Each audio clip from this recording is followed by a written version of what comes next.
नांदेड जिल्ह्यातल्या सुमारे 467 कुटुंबांना काल जिल्हा प्रशासनानं शिधापत्रिकांचं वाटप केलं।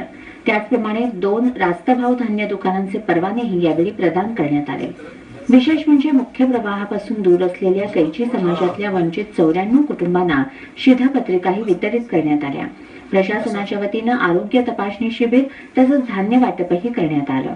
प्रशासनाच्या या प्रयत्नांना दाद देण्यासाठी आमदार डी.पी. सावंत, जिल्हाधिकारी सुरेश काकाणी आणि सामाजिक कार्यकर्त्या राजेश पाटील उपस्थित होत्या।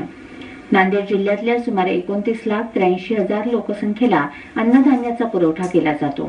यातील 83% शिधापत्रिका आधार कार्डाशी जोडण्यात आल्या आहेत। अर्थसहाय्य देऊन चांगल्या पद्धतीने त्यांनी हे काम करावं असं देखील आपला प्रयत्न आहे। यासोबतच इथेच आपण थांबणार नाही, याच्या भविष्यामध्ये त्यांना अधिक सक्षम करावं, त्यांना स्वतःच्या पायावर उभं राहता यावं म्हणून त्यांना प्रशिक्षण देणे, त्यांच्या आवडत्या क्षेत्रामध्ये मग ते शिवणकाम असो, कलाकृती असो, रांगोळी असो किंवा अन्य कुठल्याही याच्यामध्ये त्यांना प्रशिक्षित करणे आणि प्रशिक्षित करून त्यांना स्वयंरोजगाराची संधी मिळवून देणे, जेणेकरून त्यांना या अशा व्यवसायापासून किंवा आपल्याला जीवनामध्ये स्थैर्य मिळावं त्यासाठी आपण ह्या योजना आपण राबवतो आहे।